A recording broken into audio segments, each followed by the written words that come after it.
Wednesday, June 8th, 2016. The time is 7 p.m. This is the Evanston Plan Commission. I am Jim Ford. We have a quorum, so I will call the meeting to order. You have the agenda in front of you. Are there changes or additions to the agenda? Hearing none, the agenda will stand. You have the meeting minutes from May 11th, 2016. Are there changes or corrections or additions that need to be made to the minutes? Hearing none, is there a motion to approve? So move. Goddard, Lewis. Discussion on the motion. All in favor? Aye. Opposed? None. The meeting minutes of May 11th are approved. We have then old business. This is a continuation of, find my paperwork here, continuation of the deliberations on case number 16 PLND 0036, a zoning ordinance text amendment to establish responsibility for mailed noticing requirements for planning and zoning cases. We began discussion of this matter at our last meeting. At that time, we had closed the public hearing portion. Is there any reason to reopen the public hearing portion of the meeting? No. Then we will continue with commission deliberation. The staff have sent us a revised proposal responsive to the discussion we had at the last meeting. So I will let them explain that response, and then we will proceed with questions and discussion. So Megan, are you going to do it? Yes. Okay. Well, quick overview, just to recap everything. As you are aware, we have many planning and zoning cases, and each of those cases requires that we do a particular type of public noticing if these cases are going to be sent before committees, commissions, and boards. We send a legal notice to newspapers. There's a sign posted on the subject property. We do city website posts, and we do mailed and emailed notices. And the city currently handles the mailed notices. And for each of the cases, there's a particular radius where the property owners that fall within those radii must be notified of the meeting that's coming up regarding the subject property. And that's actually as seen in the chart on the screen here. Previously, staff had proposed to have a text amendment that would place the mail noticing responsibility onto applicants for cases that required a notice of surrounding property owners at a distance of 500 feet or more. The city would, at that point, provide a list of the property owners within the city limits to the applicant, and then the applicant would verify the list and, if necessary, supplement that list with property owners that are within surrounding municipalities, should those municipalities fall within the radius. The applicant would, after the mailing notice had been sent, submit a notarized affidavit confirming the accuracy of the mailing list and delivery of the notices. When we brought that to the commission, there was a general agreement that staff spent a tad bit too much time creating and sending out the notices. But there was also concern regarding the text amendment as it was proposed. Generally, there was concern that there was too much burden being placed on the applicant to complete those mailings. There was a significant amount of discussion regarding the accuracy of the property owner mailing list.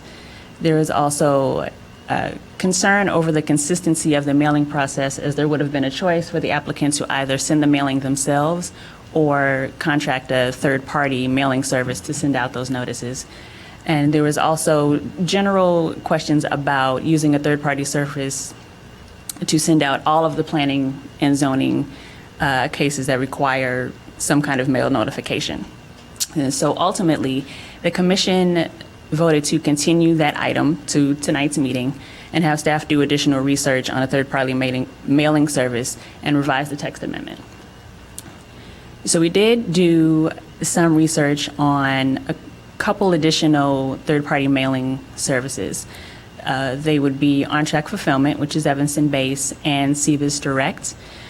Each of these entities has done or is going to do work with the city of Evanston. On Track Fulfillment works a good amount with our citizen engagement division, and CBIS Direct was recently contracted to assist in the mailing and drafting of utility notices and mailings. So the chart that is here gives the approximate costs for mailing within the 250, 500, and 1,000 foot radius for our planning and zoning cases. Now, for each of these, the cost does include the postage, the actual mailing service itself, and checking the applicant list that the city would send. And as you can see, there's a fairly good difference in the cost for each of those. So having done that additional research and taking the commission's comments into consideration, we have proposed to revise the amendment so that the city would contract the mailing of notices for planning and zoning cases with a third-party mailing service and make the applicant responsible for the cost of using that mailing service. So that process would entail the city providing a list of property owners within the city limits to the third-party mailing service in addition to any needed postage items. I know we are looking to use postcards in the future. Previously and currently we've been using letters and envelopes. Once we send that information to the third-party service, they would verify the accuracy of the list and, if necessary, provide a supplement for the property owners that are within surrounding municipalities. And once the mailing is sent and complete, an invoice for the mailing would be sent from the third-party service directly to the applicant for payment. So looking at the standards for amendments, generally speaking, there's only one that actually applies to this particular text amendment, and that would be the first one. And that's whether the proposed amendment is consistent with the goals, objectives, and policies of the comprehensive general plan as adopted and amended from time to time by the City Council, and we feel that that is satisfied. So with that, I will answer any questions that the Commission has. Thanks, Megan. Questions?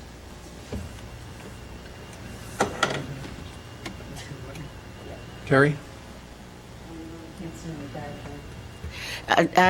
If the mailing service verifies the addresses, if you choose to use them, if you're an individual who doesn't want to do that and take care of the mailing yourself, who's responsible for verifying the addresses?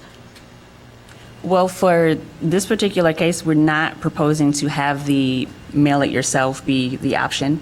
The city would be using the third-party mailing service to handle all of the mailings. Exclusively. Right. So that would cover all of the mailing notices. Commissioner Lewis? So I have several questions. One, are we requiring this for all, I mean, previously we were talking about only doing it for 500 feet or more. Are we talking about doing it for the primarily R1 kinds of things that would be in the 250-foot radius? Right. This would include all of the various radius for the 250 feet, the 500 feet, and the 1,000 feet. And that's taking into consideration the comments from the previous meeting. Okay, and then... Wait, keep going. Okay, and so still going on that, kind of getting to cost, would you be contracting with whoever's the lowest in that price range?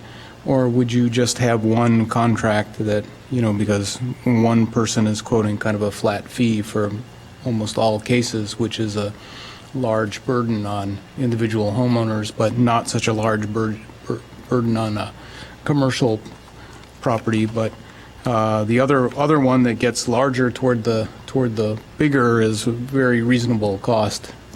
So are you going to use both these services or one service, or do you? Well, It's not part of the ordinance probably. But right. yeah.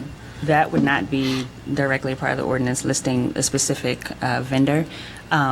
Should this move forward and be approved, we would have to go through a bidding process. So we would actually have to get a third mailing service, and we would have a different set of standards that we would use to evaluate each of those, and cost would definitely be one of those, and taking into consideration.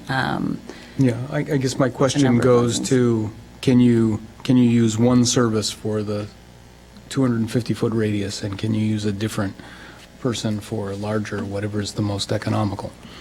You know, spread out the money. That may be a possibility. We can look into that. So, yeah.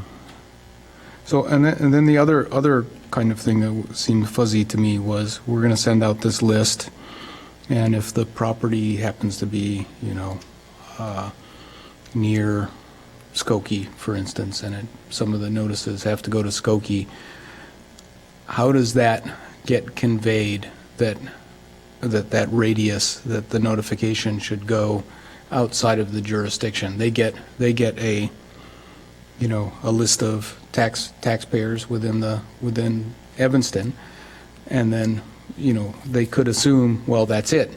You know, so how are they notified that they're going to also have to get a list of taxpayers in the Chicago or whoever's surrounding?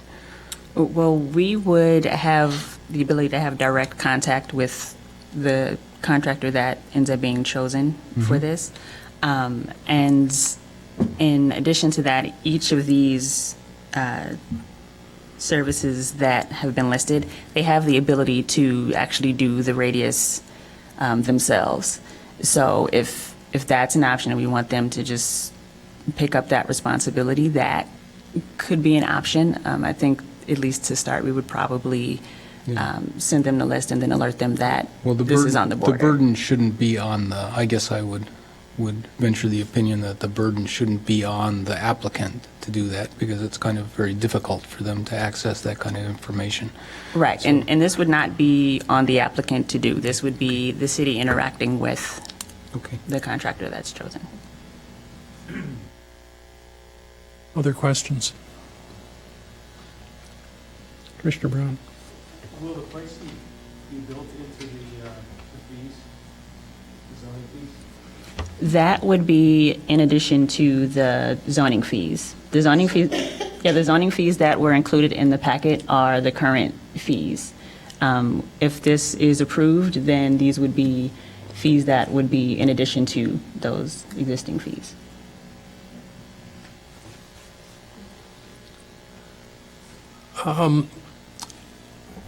I don't remember, if I remember correctly, the original proposal, the responsibility for mailing was going to be placed on the applicant in the case of major variations, the 500-foot radius, and the 1,000-foot proposals, which would tend to affect commercial builders. Why have you now decided to extend this to the 250-foot minor variation category? Well, as part of the discussion last month, there were some comments that centered around, if we're trying to be more efficient and cut down on the amount of time that staff does spend on these mailings, that it would make sense to include mailings that are done for all of the cases and in each of the different radius requirements. And then that would include the 250 feet. I must say, I think that's an inference that the discussion last month may not support. And if it's advised otherwise, we can still keep it at the 500 and 1,000 feet. I can't lay my hands on the minutes right now, but if I remember correctly, the question of 250-foot radius did arise, and Demir observed that those minor variances require two mailings, so that effectively we're doubling the price for minor variances. if we're requiring the applicant to support both of those. I got a problem with that. Commissioner Lewis? Yeah, so I have a question for Demir. Is it that the notification is in all cases, or since you're supposedly the one who made this statement, I'm asking you, for all cases that they have to notify that the hearing is happening and then that what the result was, or is it only in the minor variations? It is for all minor variations, all fence variations, and then for substitutions of special use, which is a 500-foot radius. So in those 3 instances, we send one notice to let them know we have an application, and then once we had made a decision, then it's, to let them know what the decision was.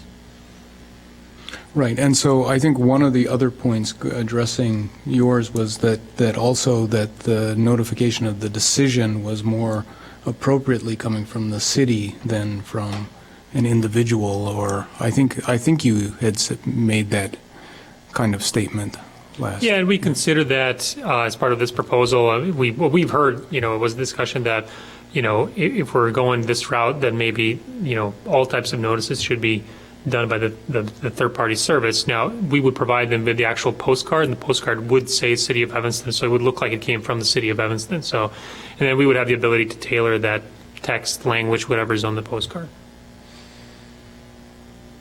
Commissioner Goddard? Do you spend a lot of time on these minor variances? Yes. I think there was probably a slide that shows how many minor variances we actually process, quite a large number. Now, they do happen to single-family and two-family units only, so they're typically in low residential areas, low-density residential areas. So the number of notices within 250 feet, if you think about a single-family neighborhood, there's not a lot of them. There's probably anywhere between, 30 to 100. But if you do it twice, it adds up, and there's probably twice as many minor variances that we do than major or special uses or something like that.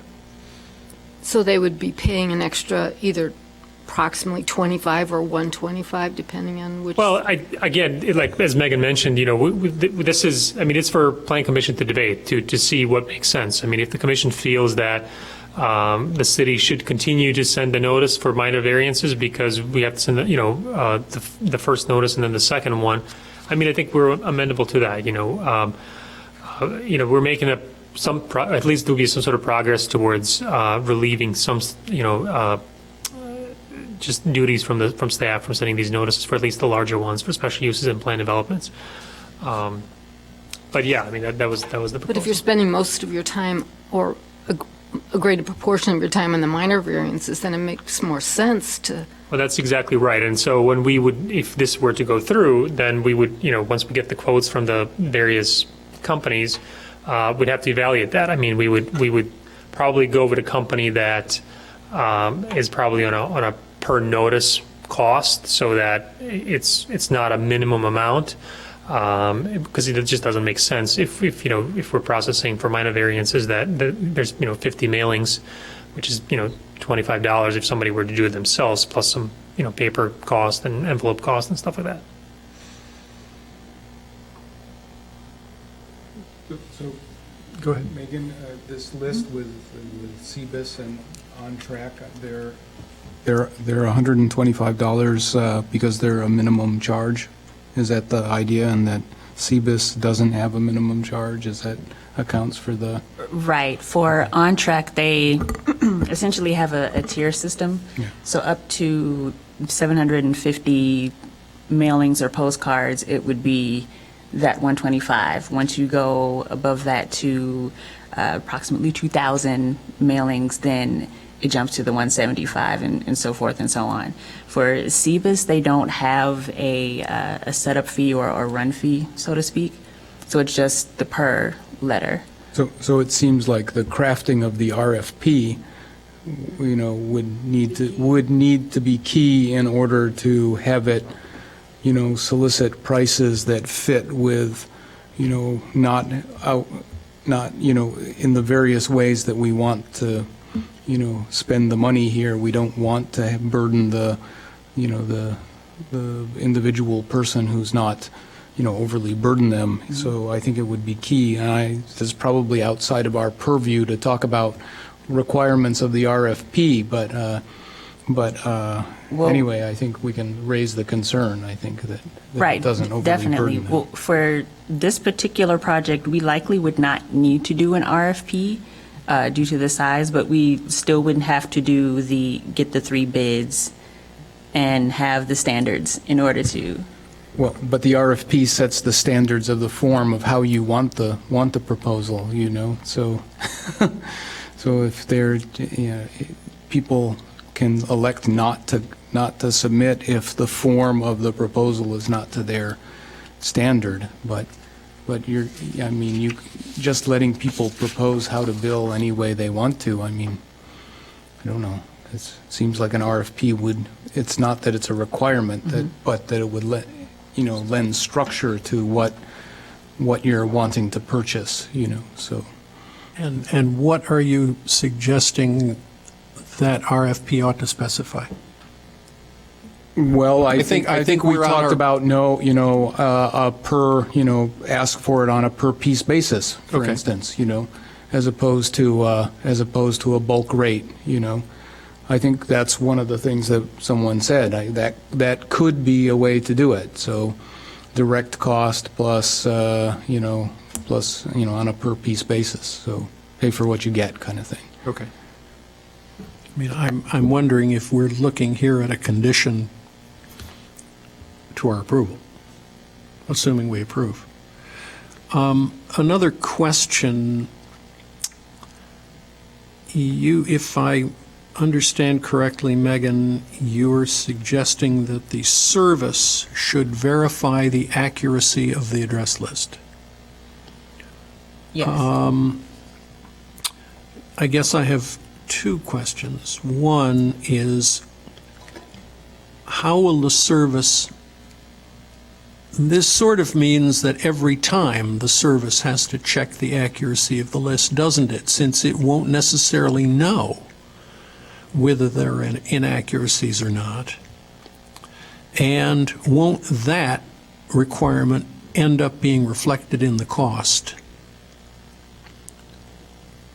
Well, for just general list checking, there would not be an additional cost. If it were to include obtaining a list of property owners within a neighboring municipality, that's when the extra fee. That part I understand. I guess I go back to a question that I was pursuing at the last meeting, and that is, why can't we, recognizing that it's inaccurate, or that it may be inaccurate, or that it comes in and out of accuracy, why can't we trust the list that the city provides and not place the burden of accuracy on, ultimately, the applicant? If that's something that is stipulated, we can just provide the list as we have it from our assessor information. Demir. Chairman Ford, if I may, so the way we envision this happening is because we have the list, we have the data, staff would clean up the data to eliminate duplicates, to eliminate those that do not have an address, like railroad, for example. Every parcel that's associated with railroad does not have an actual address that we send it to. So we typically delete those. Any parcels that the city owns, we delete those because we don't even get a notice ourselves. So I think what Megan was trying to say is that once we send this notice, there's no expectation of the third-party service to go to the tax portal of Cook County and check every PIN number. That expectation I don't think would be in the contract of any sort, because we would anticipate that would cost extra for somebody to spend time, just like we would spend time. So that's going to be on staff, on city, to provide that list based on our GIS information that we have. We'd probably, like I said, clean up the data a little bit and then send it over to them in a form of spreadsheet. They would use it, print out the mailing labels and pop them on the postcard and send it out. And then, like as Megan mentioned, if there's a need for additional addresses from surrounding communities, right now we do not have that. So we would have to then ask the third-party service to provide that, and which they have the ability to do. that there would be extra cost for that, but that's because some properties are on the boundary. Now, as I mentioned at the last meeting, our intent is to have another agreement with the Cook County GIS Department or whatever it is to get additional information on the tax payers in surrounding communities within 1,000 feet of the boundary of the city, so that we actually have that additional data, so that the applicant then would not, we wouldn't charge them extra. Okay, so that when you say that the applicant, through the service, will be responsible for verifying the list, you are referring only to addresses outside of Evanston? No, neither. The applicant is, if in this current proposal. The applicant's Applicant service. has The nothing to do with service is that. the applicant's agent. No, the only responsibility for the applicant is to pay the bill. It's the city's responsibility to get a proper contractor to get that service done. So it's going to be between the city and the contractor on whatever arrangement we come to, which, as I mentioned, as of right now, we anticipate that solely to be the responsibility of the city. The responsibility on the contractor will be only when there's a need for addresses outside of the boundary of the city. Excellent. So the applicant is in this particular proposal, there is no obligation on the applicant.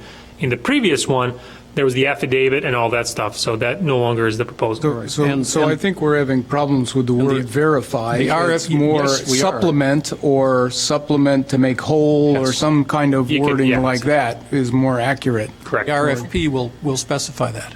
And that's another thing. Once we do a request for quotes, so not an RFP, but something very similar to that, where we Sure. actually send them a document that specifies what we're looking for and how they're supposed to respond to us, we would exactly specify that.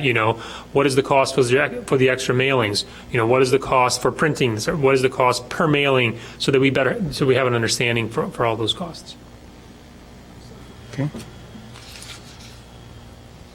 I have a light here. Yeah, sorry, Wait, I think I may have a light on the, everybody happy down here?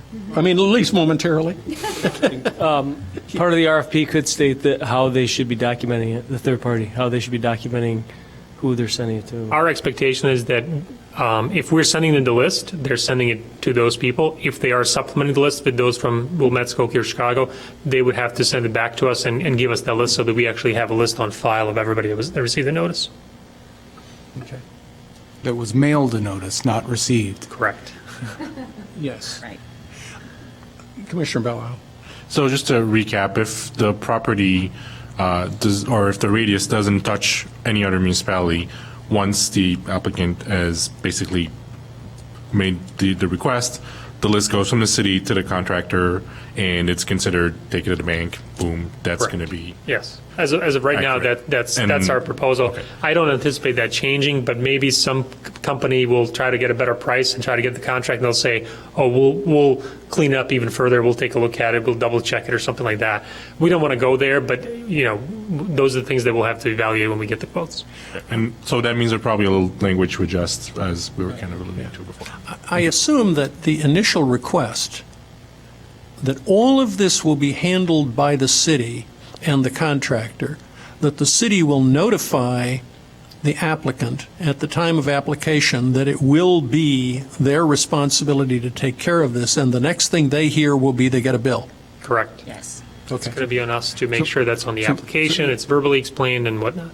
So now that we've talked about the law of agents and things, I'm wondering what, legal says about who is whose agent. I mean, if the city is contracting with this mailing person, strictly speaking, the mailing company is the city's agent, and the applicant has no direct relationship with the mailing people, correct? Yes, I would agree with that. I think Okay. it's still the responsibility of the city, so. Okay. Well, now, we have this provision. I see your light, Terry.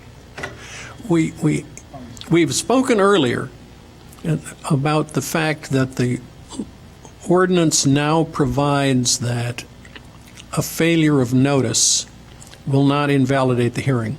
It would stay the same. Yeah. Now, I assume that means that not a failure of the whole notice, but that someone within the 500-foot radius who fails to receive a notice which was mailed out does not have cause to sue somebody. That's exactly right, and that's what it Okay. stands right now, and that's But what now would then remain. the question is, if someone wanted to sue on a failure of notice, would they sue the city or would they sue the applicant? Yeah, well, that gets. The- The city, because the city gave the list. It would But I remain think we're the- just getting off on a tangent. Well, I think I mean, some of us that's are not trying to gonna protect the change. applicant here. But Yeah. that's not going to change the way it is now. It's the same situation as it is now.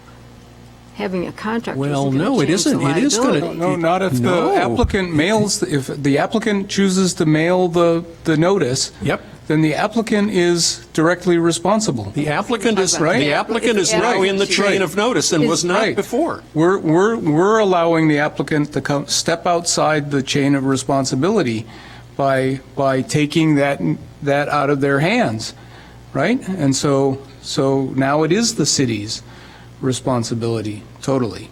I'm not saying it's good or bad, I'm just saying, but the applicant is totally relying on a third party to do this, to provide the list, to do the mailing, to do everything. Every single step in the chain is done by someone else. If they do the mailing, themselves, then they're within the chain of this, and I think they have some culpability to the responsibility of the public notice. Yeah. And we've discussed that at the last meeting, right? It was the sort of can we trust an applicant that, to do that, and will just submittal of an affidavit be adequate enough that, the city is satisfied with that type of notice and notification.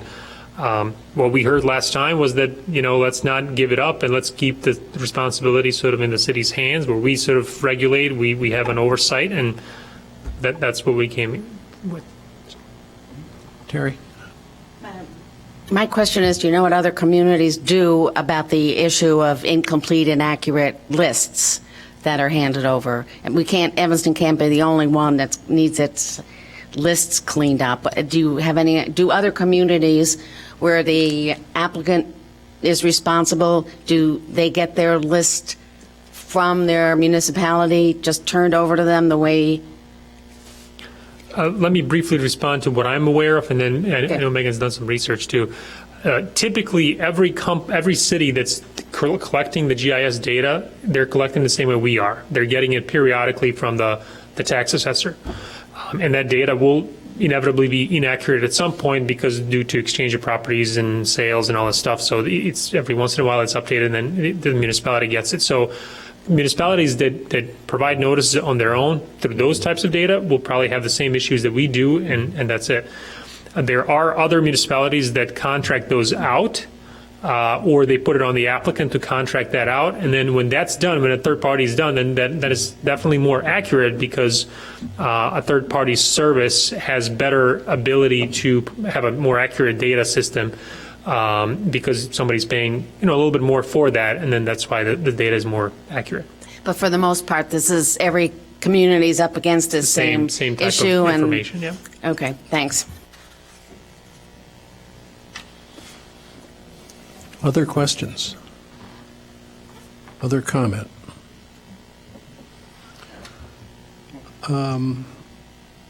Go ahead. I guess my question is what is the language that's being proposed? I mean, I was about to ask you to frame the motion. no, I meant the motion. I mean, what is the language that we're supposed to be approving or not? I'm not writing this. Okay, yeah, yes, there is this question that Commissioner Lewis raised. Unlike most other situations, we are acting tonight without a draft of the ordinance.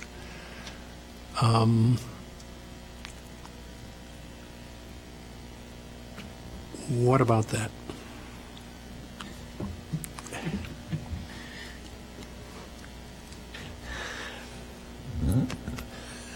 So just if I may, we discussed with our law department on this. We did have a draft ordinance for the last meeting. And just based on how the last meeting went, we decided internally, let's not spend more time trying to draft, exchange some words and all that stuff until we actually get a proposal from the commission. I mean, ultimately, the actual verbiage and the language will say exactly what the commission is just to tell us. We're just going to have to phrase it. It's technicalities. I mean, we'd be happy to come back once we have a sort of a concrete proposal in front of you. We'll be happy to come back again next month and just have the ordinance for review if the commission feels that that's necessary.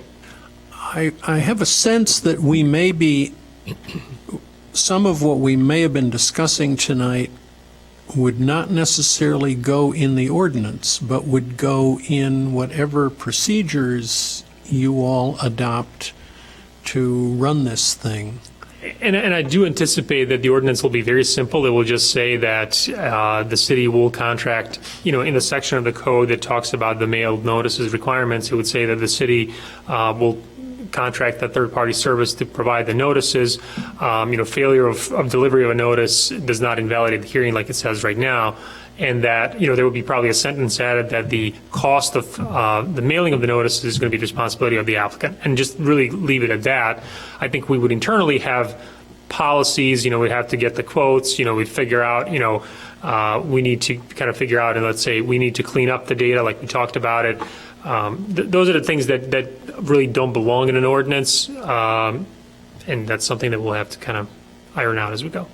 So, Chairman, how would conditions apply to that simple language if we want to make the conditions that we had discussed earlier? I have heard two conditions, and now's the time to find out if there are more. One is that we would like the arrangement with the contractor to be on a per piece rather than a bulk rate basis.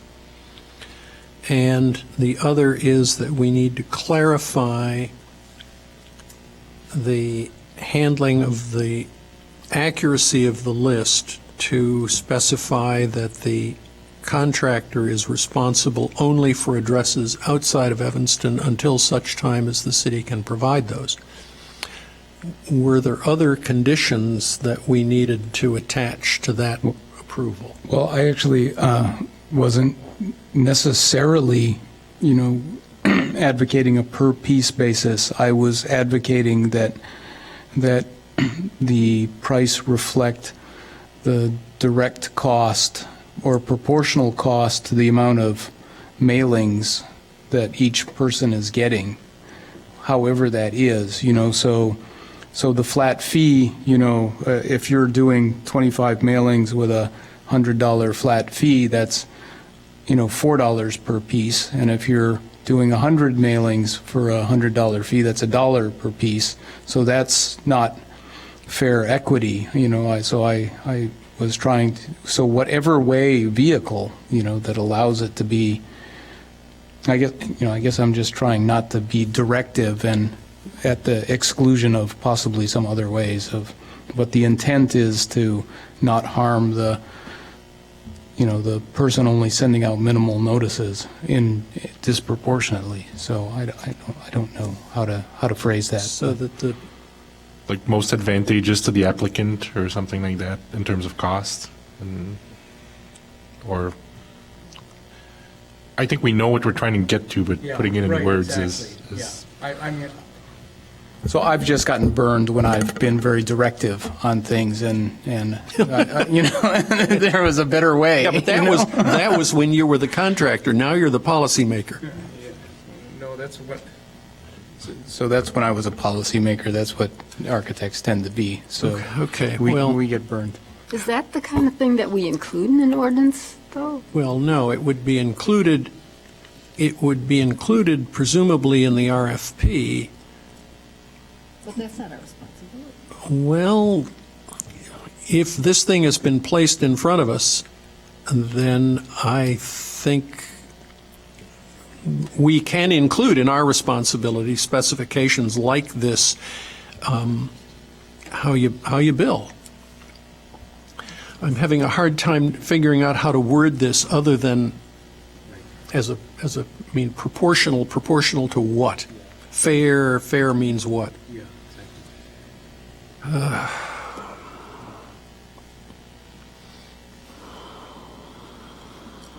lawyers here, people who deal with this stuff. Can't we just say something like fair and equitable cost to the applicant? I'm very uncomfortable with putting stuff like this in a policy motion.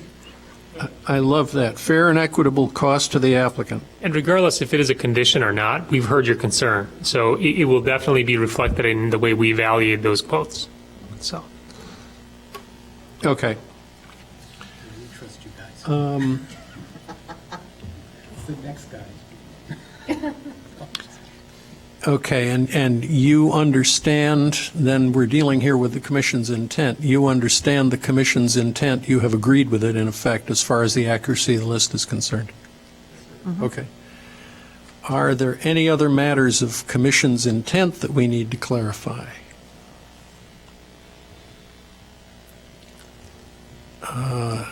If not, Commissioner Lewis, is there a motion? I see if I can vaguely attempt to do this.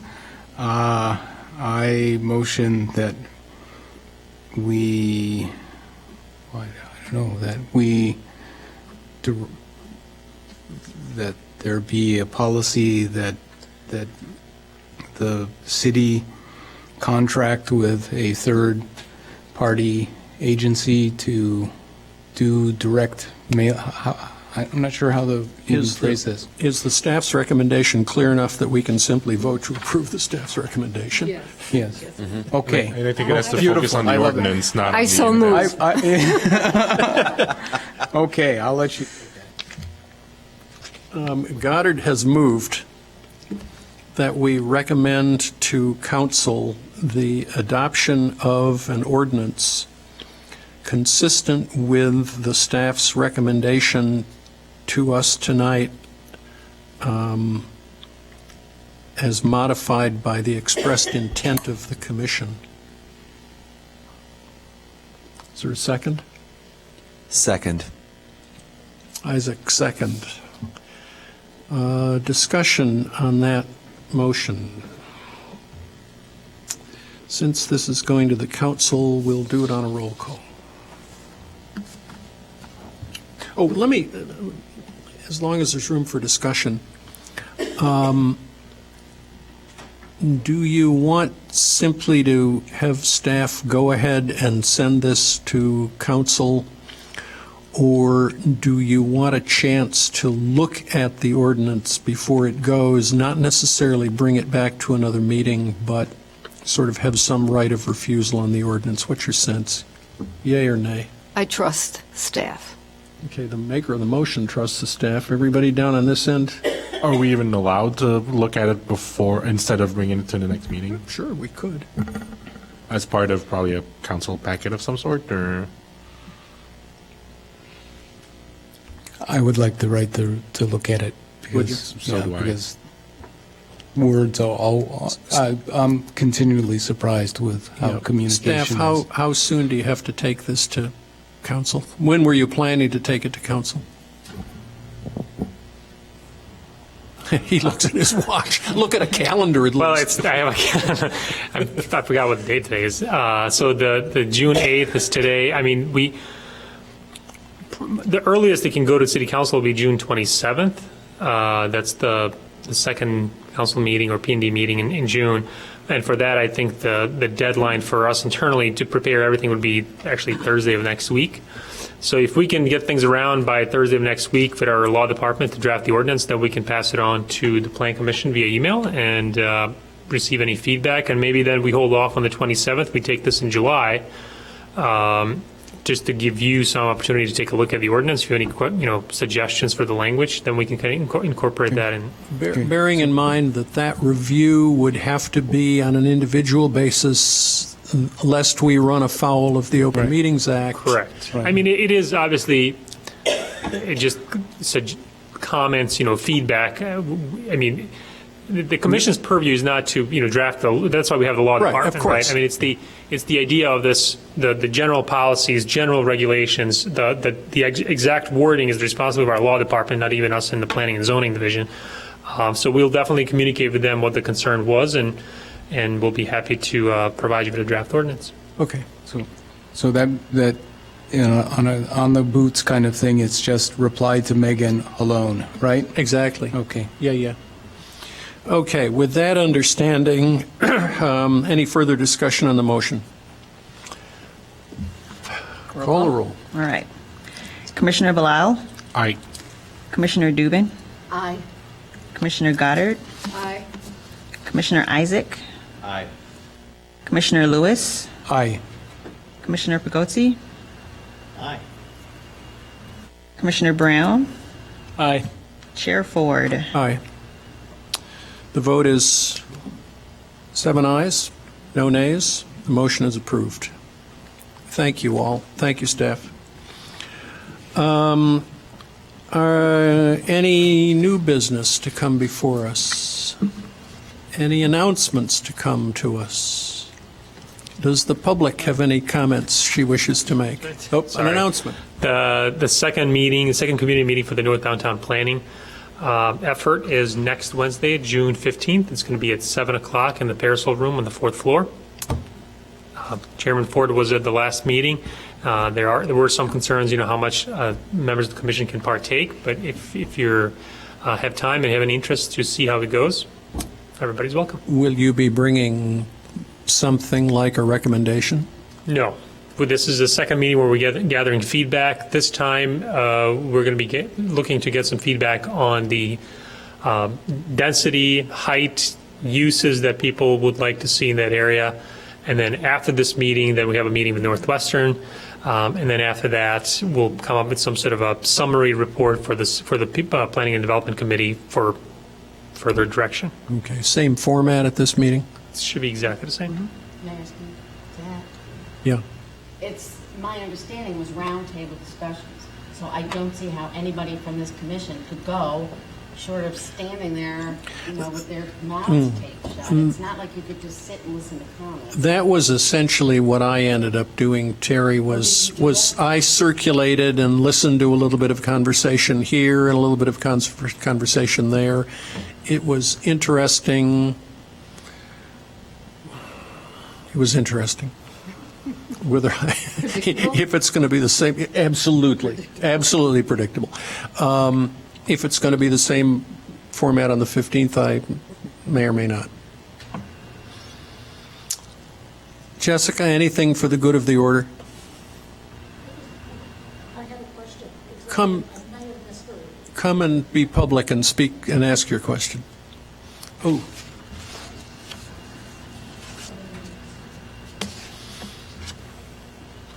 Just because I'm a curious person. When Megan was talking about how the billing was going to happen, the billing was going to go directly from the mailing house to the applicant, Correct. with a copy to the city, so That- the city knows. No, that is definitely I an assume, option that we but have. assuming nothing, I just wanted, because it wasn't mentioned. Right. We have the option, since we're an interested party, to receive copies of both the invoice and a receipt I once was that's just, received. I was just Mhm. concerned Yeah. because everything was going there and Good needed question. to be both places. Okay. And I have another stray question. It seems to me, and I've heard that a lot of different departments have got their own contracts with mailing houses for what they're doing. It seems to me that perhaps the city should have a contract because of the economy of scale. And it might get cheaper if the city had a contract for mailing house to cover everything. Just wondering. Whoever listens to the tape will hear that question. Okay. Thank you, Jessica. Okay, anything further for the good of the order? If not, our next meeting is scheduled for Wednesday, July 13th at 7 o'clock, and you anticipate that the Noyes Street project will come in that night. Wonderful. Were you getting ready to move to adjourn? On adjournment, Lewis moves adjourn. Second. Second. Dubin, all in favor? Opposed? None. We are adjourned.